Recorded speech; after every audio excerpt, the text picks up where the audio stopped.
Well, Chris Shambrook, thanks so much for joining me this afternoon for an episode of the Track and Field Performance Podcast. Yeah, I'm really, really excited for this Yeah. conversation. Pleasure to be here. Looking forward to the chat, Bill. So, for those who don't know you, this is, as I said, a track and field based podcast, and sports psychology is something we talk about from time to time. But I'm keen to, get you introduced to the audience so that they can see, exactly your background and how you got to where you are today. Yeah. So from a sport perspective, if I go back a long time now to my sports science degree, I did a sports science degree in the late '80s, finished that, and then went on to do a PhD in sports psychology, finishing in the mid '90s with my supervisor at the time. He and his master supervisor had written a book called The Mental Game Plan. So me, him, and his original supervisor did an updated version of the mental game plan. So while I was doing my PhD, I started thinking about applied sports psychology, and was in the process of becoming a sports psychologist as well, qualifying alongside my PhD.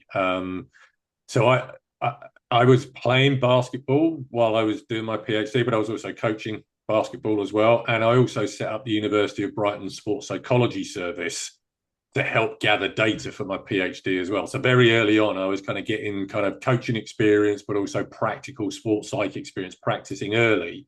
And it became clear to me that was the route that I wanted to go down, rather than staying in academia, simply doing the research and lecturing. An important part of the picture, but my strengths definitely in terms of making a difference for people on the coalface, I guess.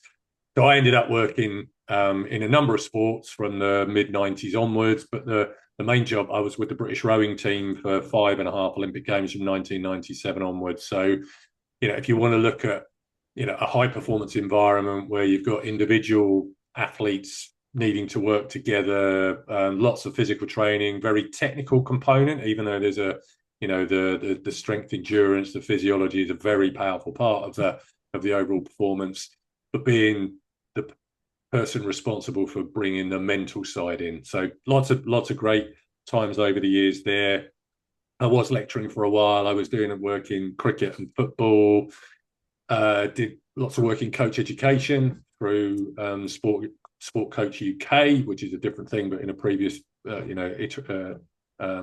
incarnation of that. Did work for UK Sport with coach education programs as well. So got to meet lots of great coaches, got to do lots of varied sports, and just was constantly enjoying the challenge of trying to bring that kind of stuff that I'd learned to life in an environment where it's the coaches are working every day to combine physical, technical, tactical, mental, nutritional, all of that stuff as well. So, being the person who's just focused on the psychology of that, trying to find your voice and trying to get, in that was very much the career. And in early 2000s as well, started working in the business world as well. So similar principles, but applied to people in the commercial world. So I've had a foot in both camps over the years, but predominantly now I'm in the commercial world, having not done so much in the sport world. In fact, the last sport work I did was with the Olympic Federation of Ireland in the build up to Tokyo as well, which is great fun working at a kind of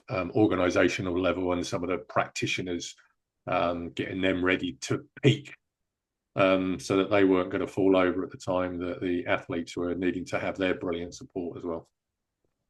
It's interesting because I can see that from that kind of five Olympic cycles and now how you're kind of consulting almost at a governmental level, you're able to get a real big scope of exactly all of the moving pieces in these high performance setups. But I'm interested to know just how much you kind of were able to refine over time the value of sports psychology and how you gained the clarity where you can really start to sell the idea that sports psychology is very powerful and here's how. Could you tell me a little bit about what kind of, I suppose, yeah, process you've kind of gathered over the years with Yeah, that? and it's interesting because I think the challenge of sport, particularly from a coaching point of view and a continuity point of view, is even though your philosophy upgrades and you become more excited about what you know is right, you then keep starting with new athletes because there's and that's a really interesting thing. And so you're having to consistently resell, particularly from a sports psych perspective. But each time you sell, you're selling with a greater clarity as to what you think the value proposition might be. So I think in time, having observed the coaches doing a great job of sharing a philosophy, having observed the types of things that were valued from a physiology and a strength and conditioning and a biomechanics perspective. You kind of get to realize that, there is a very strong offer that if I can measure something, if I can show something on a video, if I can play something back, there's a model, there's a way, there's a technical sort of choice that has been made. Other things are available, that this is how, if I'm coaching you, you're going to be coached technically or physically. So that for me was kind of became increasingly the gig for the psychology. Okay, so what's the psychological starting point that is, hey, this is why this stuff is valuable, and without it, you won't necessarily enjoy all the other stuff as much. And here's some of the core elements that probably we know that if you can be working on this type of stuff through your training psychologically, you're likely to be sort of, getting psychologically stronger, as well as being able to pull everything else together. And, a few years ago, I started working with the concept of, well, if strength and conditioning, that's a really good thing. And people like that because it's very structured. So what's mind strength and conditioning? And what would we put in place that provides an athlete with a really, robust sense of self and confidence, a real clear belief that they can manage their thoughts and emotion in a consistent way. So you're trying to package up stuff which is common sense that would appear to have value add both in training and in competition. So that was the thing for me, just developing one, a high boredom threshold with just being able to kind of keep restarting stuff and keep restating stuff, but two, having something that could be really strongly offered, but links to the other areas to kind of glue it together. So you weren't having to have separate psych sessions. In every technical session, there's a concentration challenge. In every real tough physical session, there's a real need to be able to dig in and mentally manage thoughts and emotions and stuff. So if you get holistic with it, I think there's something that can be made accessible, but still requires developmental work on a day-to-day basis, rather than do this workshop and you'll be good, which, everyone would love that to be the case. Absolutely. Today's world, they absolutely would do that. And I suppose I would think that the word you use there, glue, to be somewhat appropriate for how psychology works in terms of, alongside the other elements. I think that would be a fair way to say it, wouldn't it? Yeah, I think so. So, and it's really interesting because, increasingly, I think that every part of the multidisciplinary approach to supporting athlete needs to believe that it's the most important one, whilst also realizing at the same time that it's not. So my job was to believe that without psychology, you can't do anything, but equally knowing that, to be fair, without the other stuff, there's no point having all this mental skill. You'll just be mentally tough at being terrible. Because you do need the other things in place as well. So, but being confident to, this stuff's really important, and without it, you can't do these things. But I want everyone else to be kind of going in with the same approach, and the coach is in the middle there, kind of pulling it all together, depending upon their philosophy as to, how do we really make it all have the jigsaw and glue it together so it gives you holistic confidence. And that's always interesting, because ultimately it's an athlete's belief in the entire program. So it does end with psychology, but until you've invested in all of the other stuff, you can't get that end belief that I'm lucky that this is the coach I'm working with in the program that I'm part of, and how I've been able to respond to it. That's so true. And I think I have a tough time with phrases such as, the sport is 90% mental, because there are so many moving pieces. As you mentioned, if you're not physically ready, doesn't matter how, mentally strong you are. So I don't know if I can agree with, it's all mental. But at some stage, I think in certain instances where the playing field is almost even in terms of, let's say we're an Olympic 100-meter final, everyone there is good. But it does come down to the mental skills when it is kind of that close. The physical capabilities are matching up quite narrowly almost. Yeah, it's been a frustration over the years looking at sort of, people in the world of the mental side kind of claim, work with me and you will be a winner. And I'm just kind of going, okay, so work with every single member of a 100-meter final, and it's going to be a dead heat, is it? Because if you're the differentiator, then and you work with all of them, we take the joy out of sport.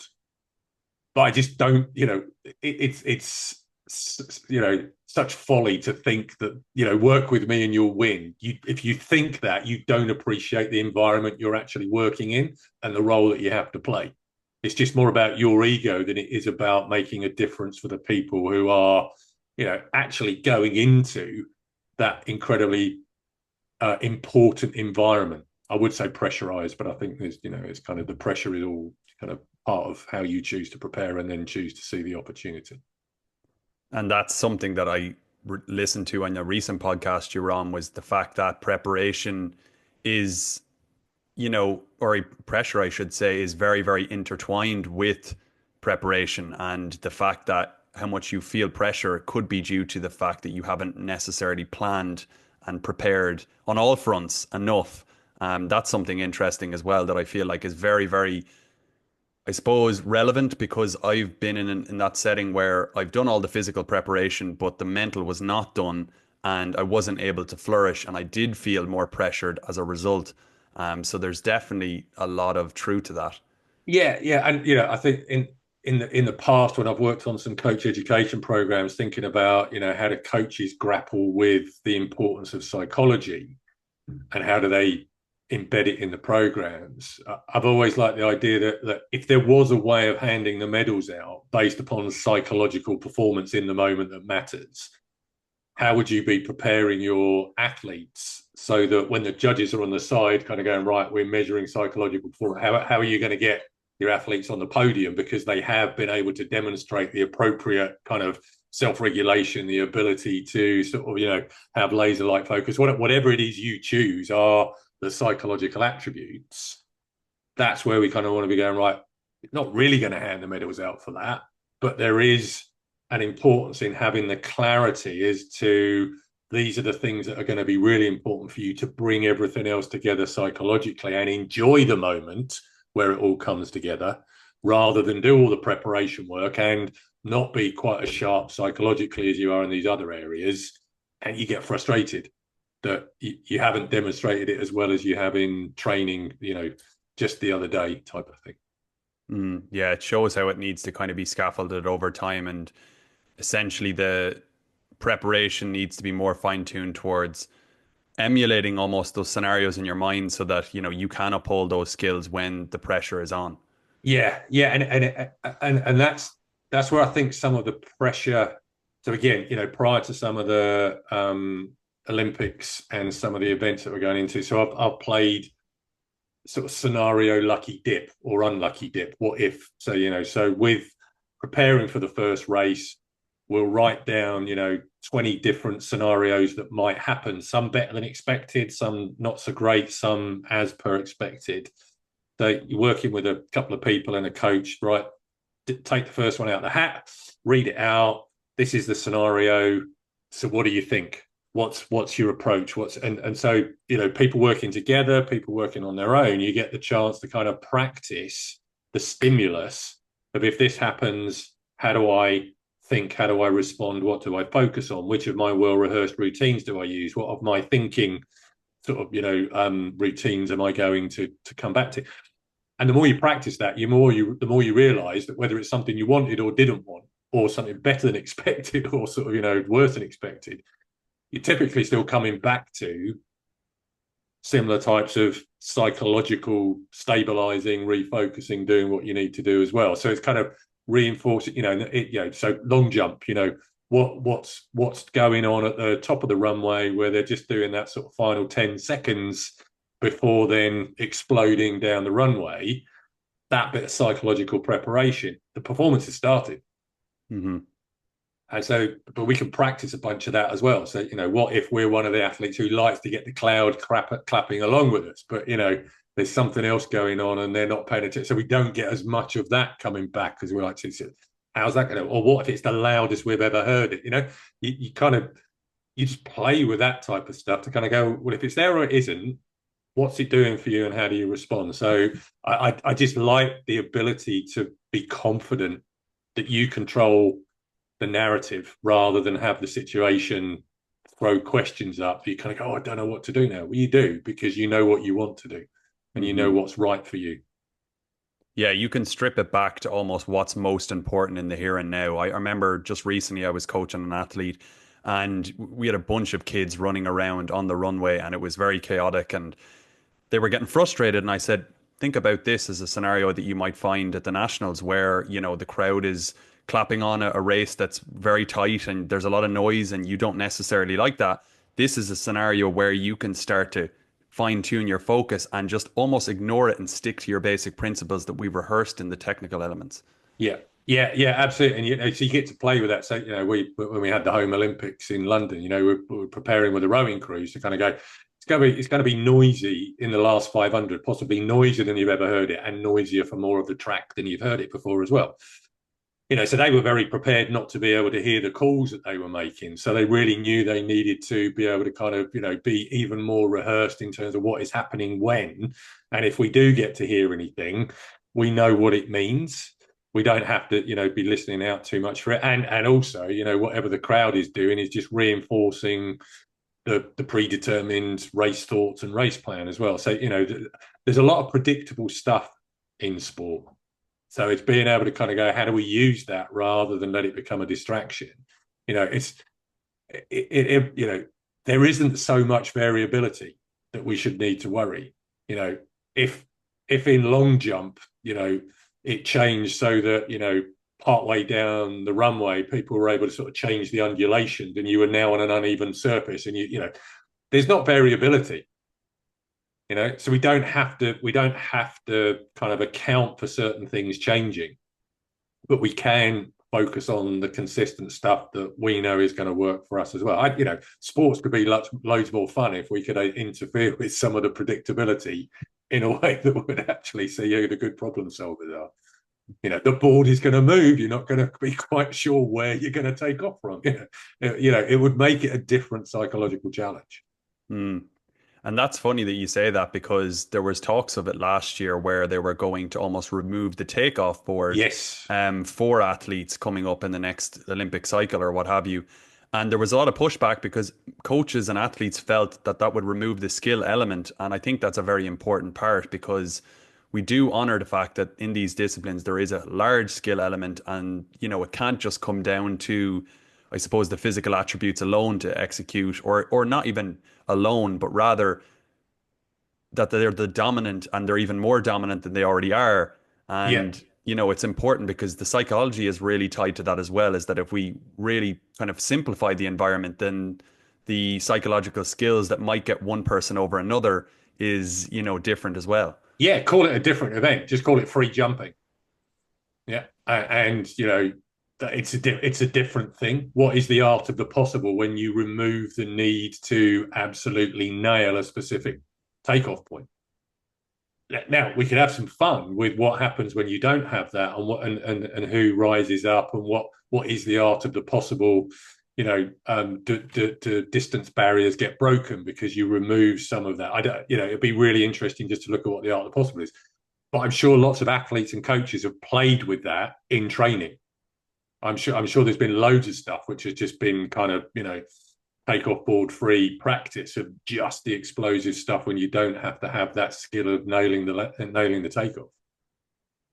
Something I've realized as I've got later into my career is how the technical really does interplay with the psychology because the arousal levels that you experience at a major championship, for example, has a very big impact on, the technical model or what kind of, I suppose, technical model will come out of the athlete. And that is where, again, you kind of need to build a high level of self-awareness. And I'd imagine that that's a big part of your work is letting them know about their habits and, potential opportunities to kind of signal to themselves, right, I'm aware that I'm feeling this kind of more adrenaline focused state than usual, but all the same, I'm stripping it back to my, my fundamentals and kind of almost countering some of that with your own kind of self-talk or imagery or what have you. Yeah, and that ability to be able to kind of, you know, I'm more hyped up than I was expecting. How good am I at getting to where I need to be? I'm not feeling it today. I'm feeling a bit sort of lethargic. How good am I at getting to the best level that I can? Rather than demanding precise execution of exactly the same state all the time. It's the art of solving the problem of where am I, how close to where I'd like to be is that, and what can I do to kind of to manage that as well. But the awareness thing, I think, generally speaking, is an important one to go through. I'm sure there are probably great tailwind jumpers, and I'm sure there are great headwind jumpers because actually there's something about that context that allows them to kind of just feel that the odds are in their favor a bit more. But actually, you don't get to choose the wind. So how do we kind of, if you're good in one and not the other, how do we help you take what's happening psychologically in the one you favor and see if we can transfer some of that into the one that you're finding less naturally easy for you as well? Because that again, that's where you start to become self-aware of what works for you. You tune into it, you become accepting of it, but then you look at the transferability or the adaptability of it to give you more breadth to your competence. So I like the awareness thing. I think is really important. That works from a personality point of view as well as a technical point of view as well as a physical point of view. And that that's some of the art, I think, of coaches working to help athletes fulfill their potential rather than fit a model that's a biomechanical model or a psychological model that says this is the ideal, here's my sort of limb length and limb ratios, and here's my ideal sort of takeoff speed and acceleration, beautiful sort of objective modeling. But the reality of taking someone who's got their foot size, their sort of, flexibility, their whatever, we've got to do that technically, we've got to do that physically, we've got to do that psychologically. Yeah, no, so true. And one of the main things I wanted to talk with you about was exactly that, the bandwidth of, we have these bandwidths in technical models with regards to sprinting technique, long jump technique, etc. But where coaches maybe aren't thinking so much is around that mental kind of model and how flexible is that? Because as I mentioned to you before this conversation, is I can say as a coach myself, I'm guilty of trying to kind of fit my own athletes into a certain box, which is maybe a lot more objective, a lot more rational, very quick to look at perspective and so on. But because you've worked in, 5 Olympic cycles and with a multitude of athletes, you probably have seen more than anyone that these things don't really, exist in terms of as closely as we think, that there are many different individuals. And so we do need to kind of maintain a certain level of flexibility there, don't we? Yes, yeah, definitely, and curiosity. I think it's really helpful to help athletes have self-awareness and self-acceptance and and to build a relationship with themselves that forms a confident belief in themselves, and to keep that updated and to keep that developing. But what contributes to that confidence is very individually determined. What contributes to that personality is kind of that's about what makes us tick and how we like to kind of engage with the world. There's a lot of stuff that is about, we know some of the things that are important, but what's your version of it? I know some people in the past who have been a bit like you, but they might not be identical. So here's some things that might be helpful. What do you think about that? And it was interesting in rowing because you get to see, in a pair, you'd get people with very different personalities. Someone fear of failure, someone desire to succeed. So kind of go, okay, but they're both powerful drivers and they're both powerful motivators. How do you get the person who's got the fear of failure to make sure that is driving into positive action and progress for the crew? How do you make sure that the person who's constantly got a desire to succeed isn't skipping over stuff that could be made better because they haven't, so you get all of these nice things to kind of go, understand your starting point, but then we can work on bringing some other things in that provide you with the balance or the contrast that might be useful for you as well. But again, if I think about other sports that I've worked in, when I've worked with golfers, I've seen some golfers who their confidence comes from the technical ability. I need to understand the swing. I need to be able to understand, and I need to feel that. And you got other golfers who are just they're great at scoring. They're focused on the scorecard, and they're just technically they're good, but they're focused on getting the ball round. And you've got other golfers who are really focused on the flight. I want to know what's the ball looking like as it comes off the club. And so you get these different things where the attention can be on slightly different things because there's a bias that says, I think that's the most important bit of feedback for me. So again, I think you probably got jumpers who are thinking, about what's the most important thing. But even though there's a package of things that are all important, what do they hang their hat on as some of the stuff that they really want to be seen as, always good at and really great at executing?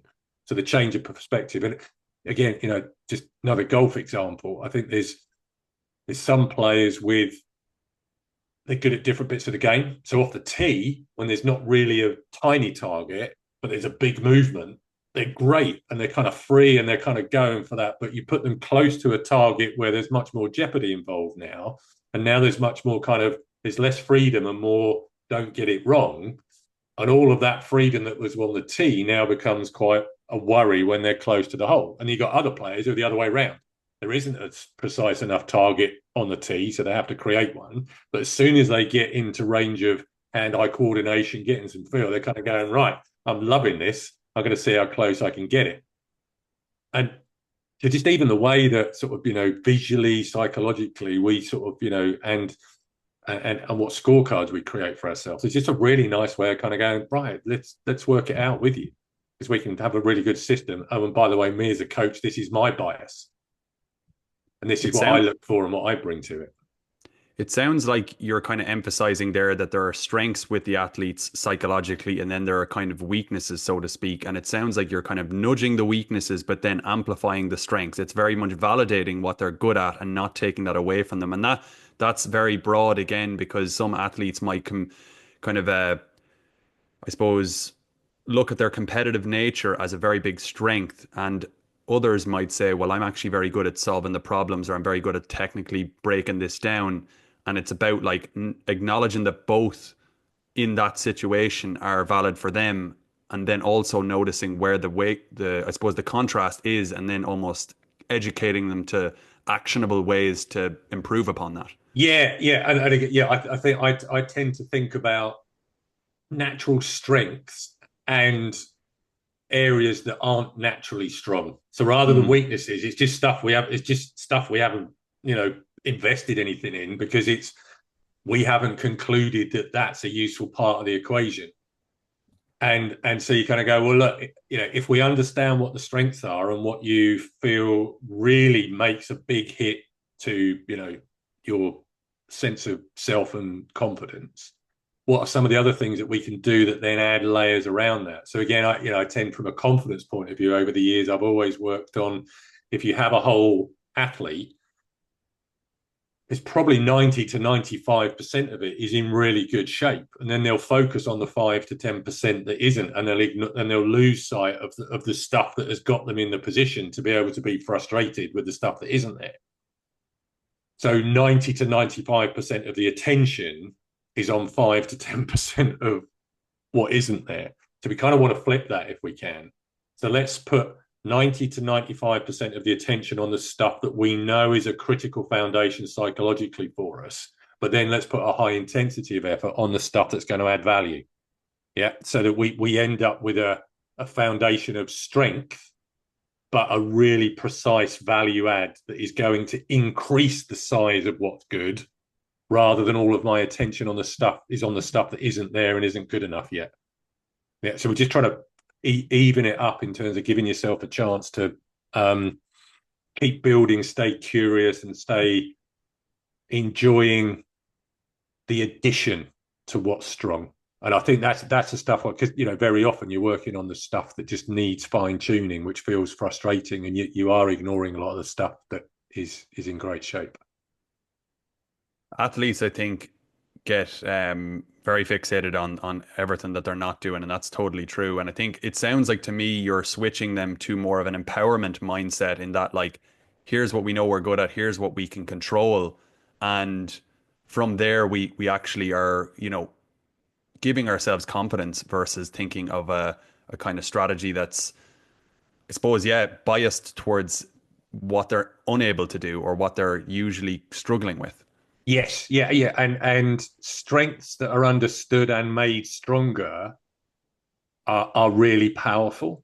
but strengths that are taken for granted and expected to stay as the foundation for what we do become more fragile. So it's trying to play both bits of the game here. That, the advancement of everything is really important, but let's advance strengths, because there might be more power for you straight away in making something that's strong even stronger. Because so and so over here is actually, they're strong at that, and I'd say they're possibly even stronger than you. Let's play the game of using what they do to add to what you do, as well as let's have a look at a couple of the other things that we know fundamentally. If we can reduce some of the kind of the interference from that, you're actually going to be able to use your good stuff even better. So I think but again, athletes can do that for themselves, and coaches are often in a position to kind of provide the training stimulus for that, point out what's obvious, but the athletes still have to internalize the value of that for them. And that's where very often I think the psychologist can help do that, because the jeopardy of evaluation isn't as high when you're talking to a psychologist. When you've got a coach who determines a lot of how successful you might be or some of the things that you do, there's a different power relationship there.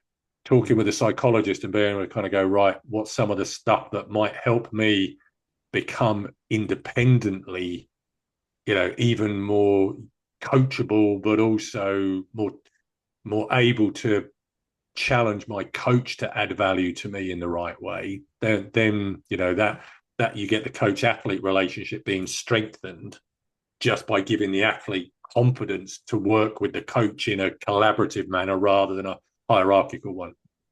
Well, you feel then that, you're covering all avenues really, and there's a lot of confidence to be gained in that everyone's on board to developing the whole skill set, and that there's a specialist on board to kind of do that, so that I suppose pressure isn't necessarily on the coach, but it's also that the athlete kind of feels like they're getting all the help that they can in the areas that they can. Yeah, and I love watching the athletics when you can sort of see in the field events where the competitor, you can see the quality of relationship that exists, where there's really valued monitoring taking place, and then they're using the feedback afterwards, and they're kind of, this is what I felt, this is what I saw, this is what the video showed. You can see the problem solving working really well together, and in the same way, you can very often see when there's an athlete who's worried, am I going to show the thing that the coach wants me to see?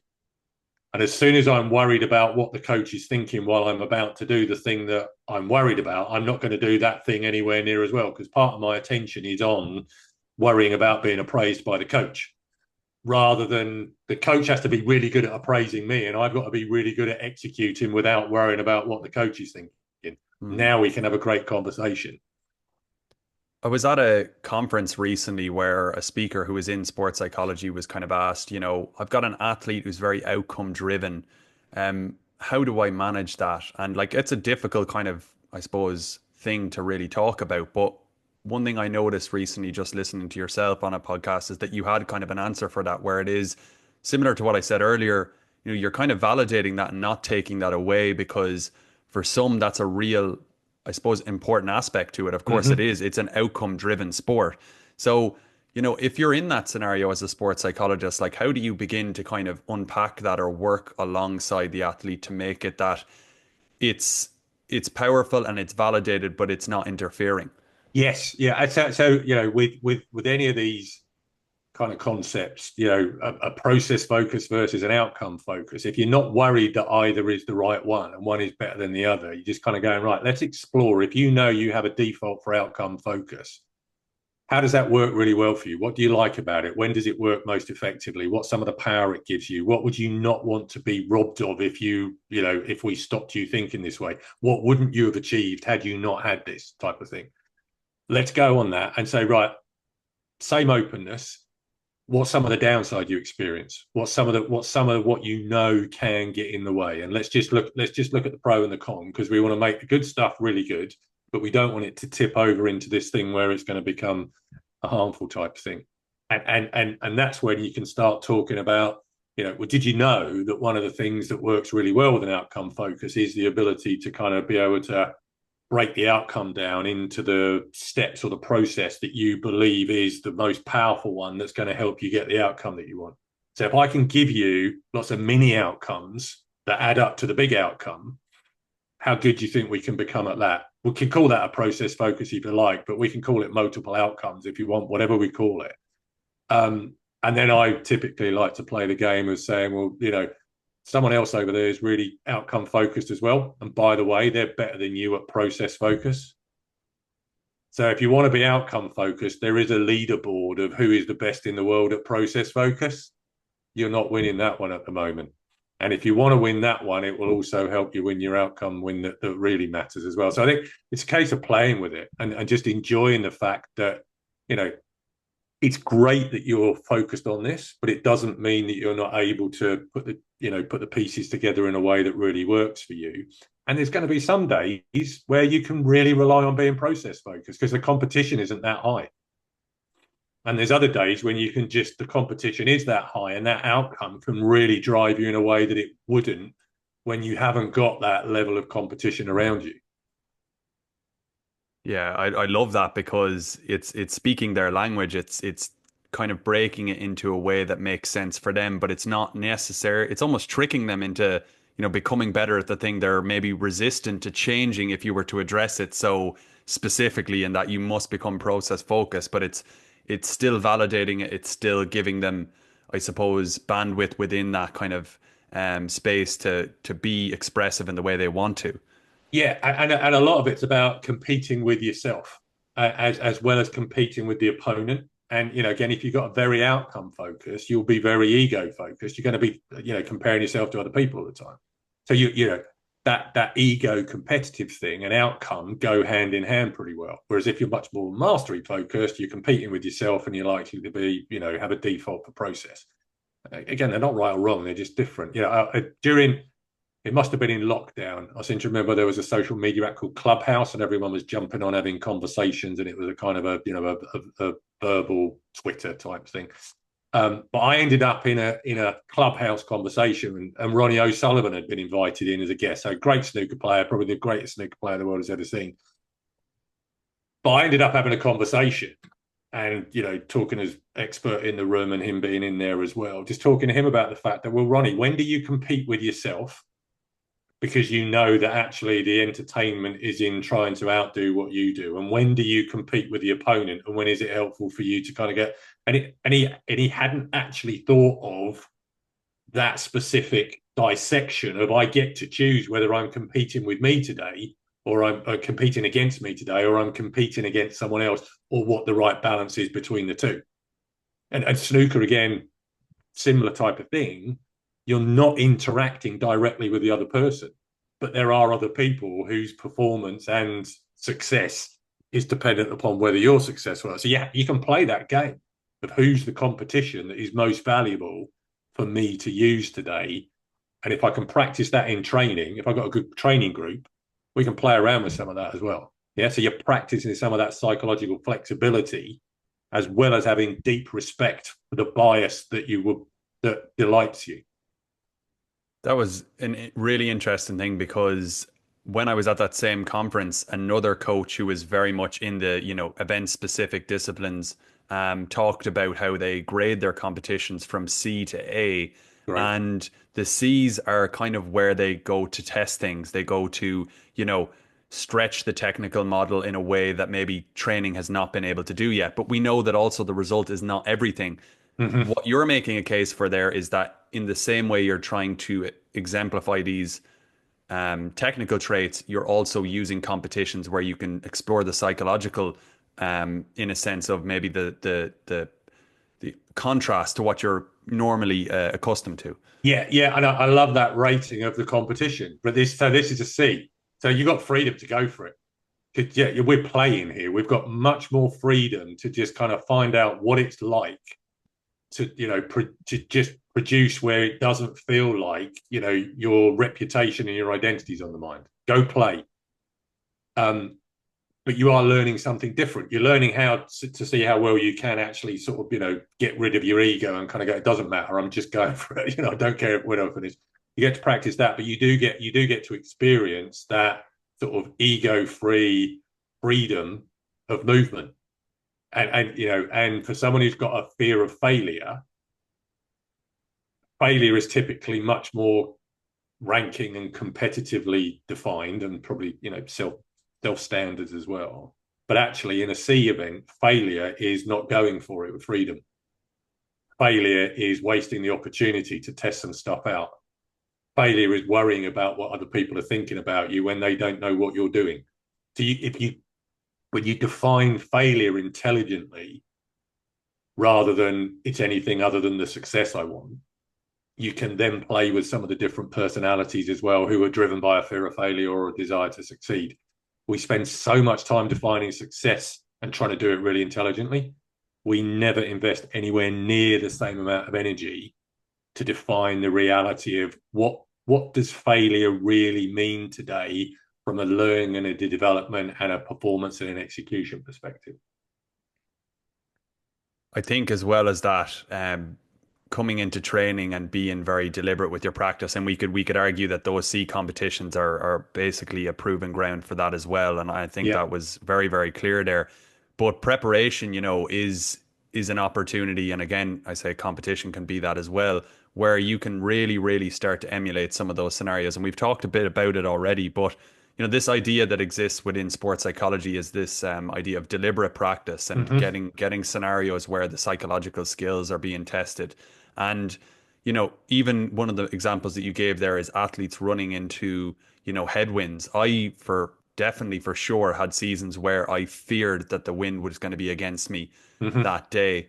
And I knew that at the end of the season, what I should have done was ran more into the headwind during training. And it's funny, you might say, well, it's just the wind, but it's not, because what the wind ended up doing to me was triggering a whole host of insecurities Mm-hmm. that my skill wasn't able to kind of match. And I didn't have strategies to overcome that. So, yeah, there's a lot of, I suppose, usefulness in the idea of deliberate practice. I'm interested to know what your kind of thoughts on that, that whole concept is.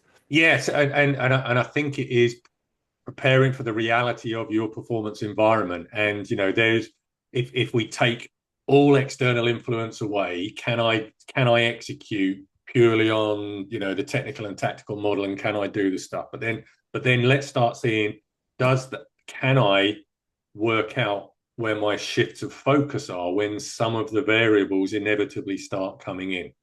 Again, one of the Olympic phrases I use and still use a lot in the business context is, if you can become the consistent factor in an inconsistent environment, then I know that you're okay with whatever the conditions are that happen to be sort of served up today. Because I'm going to be the consistent factor. I know what my ideal scenario is, but I can read the conditions and I know what my points of focus shift are that help me have the technical model that's right for this situation, rather than I've got a technical model and I'm going to use it and hopefully nothing else will interfere with it. And when the conditions are right, you'll be awesome. But you're waiting for the conditions to be right, rather than dealing with the reality of practicing in a varied set of conditions that allow you to kind of go, okay, so when the wind is like this, if I focus more on this thing during my sprint phase, that helps me be confident that I'm going to land the ball in the right place. And actually, when it shifts the other way, I know actually that gives me freedom to just kind of relax and play, whatever. But you come up with, I have various models through practice with, that I can kind of switch to plan A, plan B, plan C in terms of what my attentional shift is, that gives me confidence that I'm the consistent factor in an inconsistent environment. But it doesn't mean that I do exactly the same thing regardless of the context around me. And that's some of the stuff I would sort of say, if you can build that confidence, you get to the position where you want athletes to kind of go, well, bring on the conditions, because if they're the typical conditions that everyone hates, I'm going to hate them way less. So I get more advantage the worse the conditions get. And because I know how to take advantage of the conditions when they're superb, I'm also better at enjoying it when it is a ideal set of circumstances, rather than just going, conditions are great, I don't have to try too hard today. Yes, you do, because they're not going to do it for you. You're not enjoying the fact that you could not have wanted better conditions, so going to make full well sure that you absolutely, pay homage to your training. That kind of speaks to another concept that's very important in sports psychology, or rather, I should say, more of a theory, but that is the idea of challenge and threat, and Mm-hmm. how we kind of are able to view those scenarios as they present themselves. For those who aren't really familiar with challenge and threat, how would you kind of go into that one? So again, so this is back to the first question. This was one of the things that increasingly became valuable in terms of serving something up to people to kind of go, hey, look, you're going to be in a bunch of situations. And if we get the psychological preparation right, we're going to be in this thing called a challenge state. And when you're in a challenge state, everything in your body responds positively. So you got attitude is good, but physiologically, everything opens up.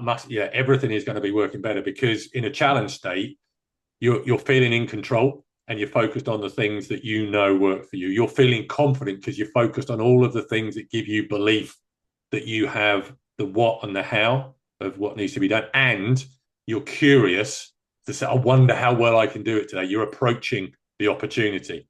And when you've got that control and confidence and curiosity, challenge follows. Contrast that with the situation where, you haven't done the groundwork and all of a sudden now you're going to shift into a threat state where it doesn't feel right today. I'm going to focus on all the things that I'm not in control of. I don't like this stadium, actually these sort of, the judges have got a terrible attitude. I'm sure they never, whatever. I'm sure they mismeasured me. So, you start focusing on all sorts of stuff that you're not in control of. Then you'll kind of remember that the last training session didn't quite go so well, and you're not, then your confidence starts to diminish. And then you're thinking, yeah, but we talked about that distance that I've got to hit, and if I don't hit that distance today, then it's a complete waste of time. So the threat state then makes everything shrink internally as well. So physiologically, you become less able as well. So that sense of I'm out of control, I'm lacking confidence, and I'm focused on a singular goal that is do or die just constricts everything and reduces your ability to kind of go with that challenge state. So that's how I typically describe it. But it's incredibly practical to start talking about, well, shall we see if we can get into this state of what we're going to focus on, we're in control of, what should we do to be confident about stuff, and what are you curious about learning in addition to distances and targets that you set yourself for the day. As you say all of that, I'm smiling because I have found myself in that situations as an athlete so many times where, the kind of, I suppose, avalanche happens on those days where you feel underprepared and you are just becoming a little bit more off put by any variability than after, because you're just not necessarily feeling like you can adapt. And yeah, exactly that. The contrast is you're not worried about it a single bit because you've got an actionable approach to whatever comes at you, and it's been rehearsed. It's not a surprise, and it does go just into the, I suppose, necessity for planning at a very, very quality way, in a very holistic way, so that, it's not just a case of I'm running this speed recently in training and I'm, lifting this much. So we've got great indicators there. But the gel and what makes it all possible, especially in technical disciplines, is that you're able to psychologically and technically shift when those, yeah, more chaotic Yeah. variables come into play. And you can build in some of the shift up front as well, because you can give yourself subtlety of objectives. So if everything is flying and you're going really well, this is where I played with a lot of stuff in terms of, right, I want you to give me three perspective results for today and three perspective performances that go alongside it. If everything goes completely, absolutely as well as you could imagine, what do you think your outcome is going to be? But what's that going to feel like, and what's that performance going to be? Describe that to me, as well as give me the best number you think you're going to hit. Now let's just come down a notch. Given everything that you've done in training and how well you've been going, if you kind of nail it to that level of consistency, that will give you a huge sense of satisfaction, and you'll be replicating a lot of how you've been feeling. What's that number? Because it's going to be slightly lower than everything going like you're a complete legend. So let's come down a bit. And now let's just come down to a third level and kind of go, right, given what you've been done, what's the bare minimum you think you should achieve today, distance wise, but also what it looks like, what it feels like, as you're actually performing. So that's kind of a gold, silver, bronze piece, rather than just a singular goal of this is the number. See, and so that gold, silver, bronze starts to give you the opportunity to get challenging as well. Because if if the first couple of rounds don't go so well, I've got my bare minimum that I'm going to make sure I'm going over bare minimum, and then I'll see if I can elevate from a bronze to a silver in the last couple of rounds. So, but yeah, if I start and I land the first one, it's just kind of going, oh, that's nearly as good as I thought it was going to be. I'm still playing. I can still see if I can get a series in a sequence that are gold now. So it's kind of, you get to play rather than have singular goals that kind of suppress and are more likely to put you into that threat state. If the first jump doesn't go quite so well, all of a sudden it can come crashing down. Actually, we've got stuff to play with here as well, and it's just fun to set it up to then engage as you go. If it's earlier in the season and you're not quite sure how you're going, the difference between gold, silver, and bronze might be a bit bigger. But when you're really nailing it and you know what your form's like, you might just give yourself a tighter range that you're going to play within as well. And then, if you turn up on the day and actually you've woken up and you've got a bit of a cold and you're a bit annoyed by the fact that you're not quite in the physical shape, you're just going to go, that's cool. So that's the 100% mentality stuff that I talk about, which is just, whatever the state of you is that you turn up with on the day, just get 100% out of it. Don't sort of moan that, I was brilliant yesterday and now I've got to go. It's just like, right, you're 8.5 out of 10 instead of 10 out of 10, get it 8.5 out of 8.5 and then see what you can do. And so again, we're just trying to build in stuff that allows flexibility to always, find out how good you can be at any point in time. That's so important because if we really think about it, if I get athletes and coaches to think about this, where we look at the grand scheme of the season, like so much of the competitions we do are so different for so many reasons that you have to honor the fact that sometimes the best we can hope for is a 7 out of 7 or 8.5, 8.5. And that's something that Yeah. you've mentioned in a previous podcast. I think is so powerful because if we don't honor the fact that, not every day is going to be a 10 out of 10, then we're kind of deluding ourselves because we really do need to try to get the best out of ourselves on that given day and find, success and joy in that because the successes, the ultimate pinnacle successes as an athlete are few and far between. So it's Yeah. really about creating consistency in as many ways as we can in that, like, every time I showed up, I didn't, I suppose, perform so far below the shape I was in. I was actually performing quite close to what I was able to do physically more often than not. And that's so Yeah. important because that is the true mark of progression as well. As often coaches will say this, your one-off performance isn't the mark of whether you improved this year. It's the average. Yeah. Yeah. And that's kind of where the whole 100% stuff comes from as well, because when you're in an Olympic environment, and for the rowers, if they've got 3 or 4 races before the Olympic final, you know, as sophisticated as all the recovery plans are, as sophisticated as everything is to kind of keep people in shape, your available capacity on the morning of the final is probably not, it might not be exactly where you'd want it to be. You've done the whole season to be able to put a series of races together and then have the last race in the best shape that you can be in rather than the best shape you've ever been in your life. So the finals are always a competition about who can get the most out of themselves as to what's left in the tank, having qualified and having done everything to get there. And so, it's why it's incredibly rare to see world records broken in Olympic finals. They are few and far between, and when they're done, they are. Yeah, that for me is just remarkable because that's just outstanding. I just keep thinking of David Rudisha's into it. It's just like mind-blowingly good. But for the majority of the time, this is the art of who has been able to stay the course the best whilst being able to produce something close to capability on the final day, which puts you on the top of the podium. Yeah, I had a conversation before actually with a Australian javelin coach who was talking about his athlete and wife actually, who was a multi-gold medalist at the World Championships, and he was saying that, and this was such a great perspective shift and an important one for athletes, is that we're not expecting a PB throw in the world final. We're expecting to do what we've done on average most of the year. And I think you might say, well, that's kind of a bit of a letdown, but it's not, because it actually frees you up to be exactly how you've been most of the time and not Yeah. expect anything exceptional. The freedom that that gives you is very powerful.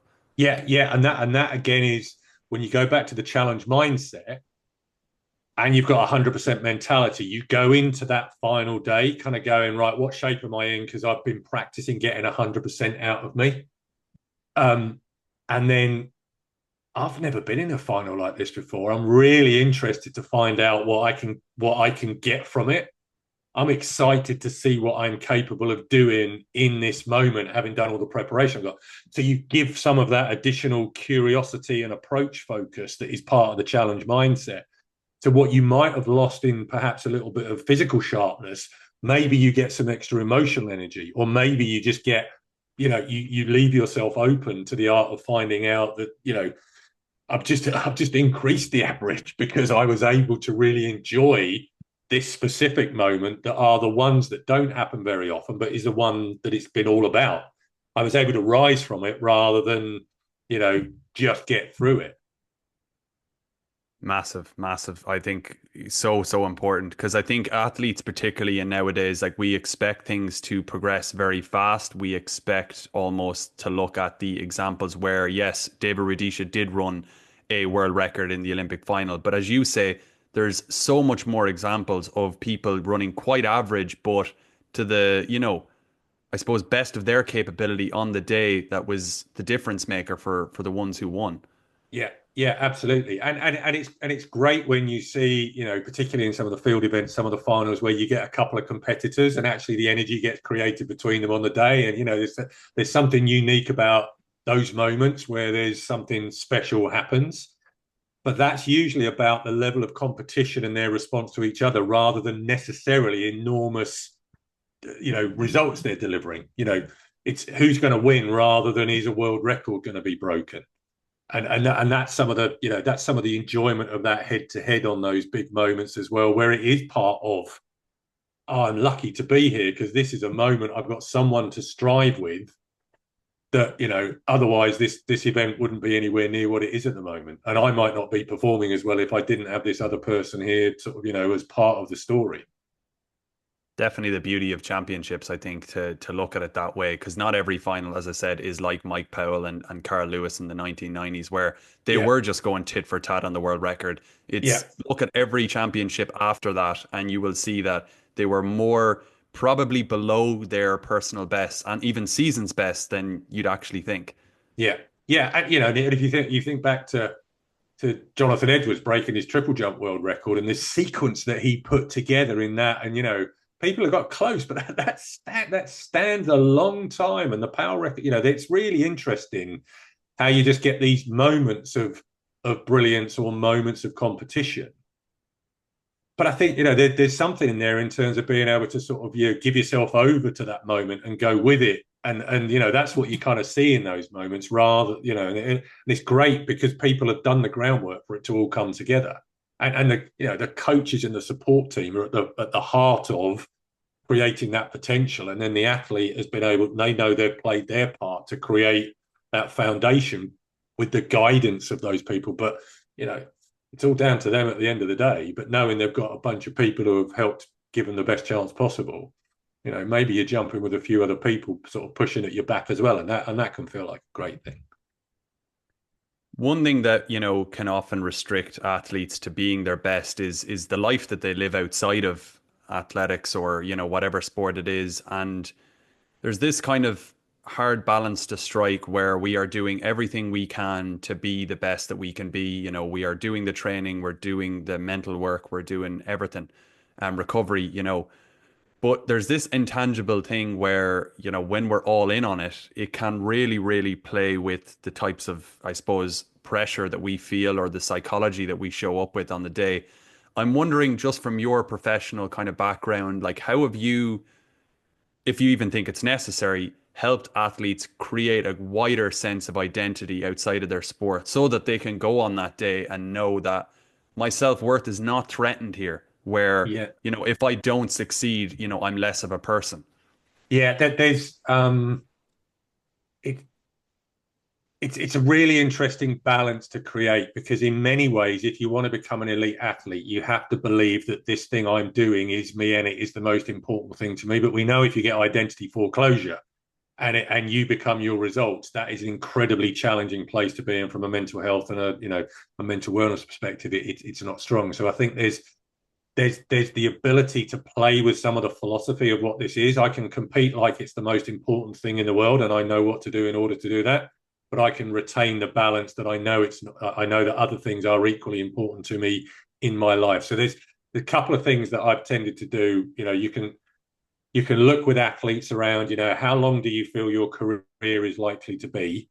And let's have a look at some of the choices that you make and the things that you prioritize, and which bits of you are to the fore in this period of time, which bits you're choosing to have less to the fore, but what's going to happen when time rebalances out. So instead of having work-life balance, you kind of have career perspective, and you're able to think about I want to find out how good I am, so I'm going to make some choices, and I'm going to sort of put a lot of eggs in this basket, and that means that there's some belief systems I'm going to get into that are designed to help me get there. But I'm going to keep in touch with those things that keep me grounded, give me perspective, and remind me that I've got a future beyond this. So that when this bit does sort of stop, that the bit that was the future is now the present, and I can pick that up and I can play with that. So I think that's a really helpful thing to be thinking about, just in terms of, so what are the choices that you're making? I don't like hearing athletes talking about sacrifices. They make choices. The people that love them make sacrifices, because the other people don't do stuff to let them go and do the thing that they've chosen to do. Um, so I think being honest about that is a big help as well, because then it's thinking about, lots of people have made choices, sacrifices to help my choice. What am I going to do in return for that somewhere down the line? And the other thing is just kind of try and gain perspective. There's been a bunch of stuff I've done in terms of trying to, let's take a step back and look at, when did you first do this thing that you're now exceptional at? And let's tell a bit of a story about what you were like, however old it was, and let's kind of let's look at the kid who was doing that loved it, and let's look at, how is that kid present in who you are now, and how do you want that to be continued? Because it's the story of development and progress, rather than just having to have a graph that goes on and on and on and on in the same way. This is, bring your whole story with you, rather than become so focused on the last 6 months either side of the story that you lose some of that perspective. So actually, some of that wider story with the future in mind, but the child at heart, can often be very helpful as well. If you can run free on the runway as if you're a kid who doesn't care, that's got to be a fairly useful thing to be able to play with from time to time. Yeah, I think that's your last kind of phrase there, from time to time, is really important, because sometimes I don't necessarily love when coaches say just run fast, just jump further, or just pretend as if you were a child. I think there are moments and states where maybe you're feeling a little overwhelmed, Yeah, you're in a bit of a performance rut, and that is a very useful piece of advice at that particular time. But it is not to skip over, again, the psychological and technical development that actually may have led you to this place where you feel a little bit unable to yeah, cope with the moment. yeah, and I think that's about the, from time to time, is, don't tell someone to run like a kid when they're so ingrained. Run like a kid when you're just having a good time anyway. Just practice that, because I'm not, if you're really obsessed about something, is possibly the last thing you want to hear me say is, just free yourself up and have a great, just do it like it doesn't matter. Not the time. But practicing that kind of, can you connect with the freedom? Can we find a bit more freedom because we're playing with something? Unlock it then, and just have that as part of an experiment. And so some of the, if you go back to Tim Galway's stuff, the inner game thing, and sort of playing with sort of self one and self two. Self one being full of freedom and not worrying, self two being very critical, etc. There's on a scale of 1 to 10, right? Show me running as if you don't care about the result. Now show me running as if you're going to nail it to the very. Just show me differences of seriousness and playfulness, but play with that and then find out what that does. Again, you wouldn't want to do that too often, but there's time to just remember, you're in control. You can choose how serious you are or how playful you are. It doesn't have to get that serious all the time to show you care. certainly a very good strategy from a remodeling standpoint where let's say the athlete does feel a little bit constricted by their recent performances or what they've not been able to do on a performance in a specific competition, but rather to just go back and say, now that we've simplified the environment and now we have a more open bandwidth for expression, we can actually show you, you can show yourself that you are able to kind of, I suppose, yes, play with different forms or different forms of execution, I should say. And that kind of makes you realize, wow, I actually am more in control. So it's a matter of teasing that out at the right time or when I get in these ruts or these specific scenarios to kind of say, right, that's the tool I need. Yeah, yeah, and that's the deliberate practice. Practice some of those thinking shifts so that if you kind of go, I'm feeling a bit uptight today, but I've learned how to kind of free myself up rather than I'm feeling uptight today. I need to relax, but I've not practiced that. So it's just Mm. then it just becomes more frustrating. Or, you get even tenser because you don't think you're relaxing properly. So you get another reason to kind of get in the way of yourself. But that's there's just a lot in that. You know, get the technical and physical foundations really reliable, really consistent, but then be able to play around with them. But that goes back to the 90%, 80% mental, whatever it is. You have to earn the right for the sport to be 90% mental. So it's only when certain things are true does that become the case. Doesn't mean we can just shortcut there by believing that it's 90% mental.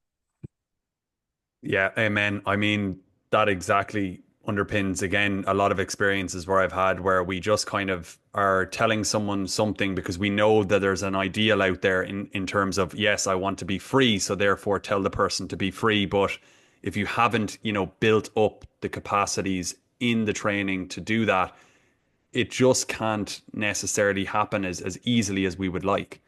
Yeah. Yeah. Yeah. I think it's a really important thing to practice, you know, right, given the foundation that we've got, given what you've created, if you don't think today and you just go for it, let's have a look at what happens.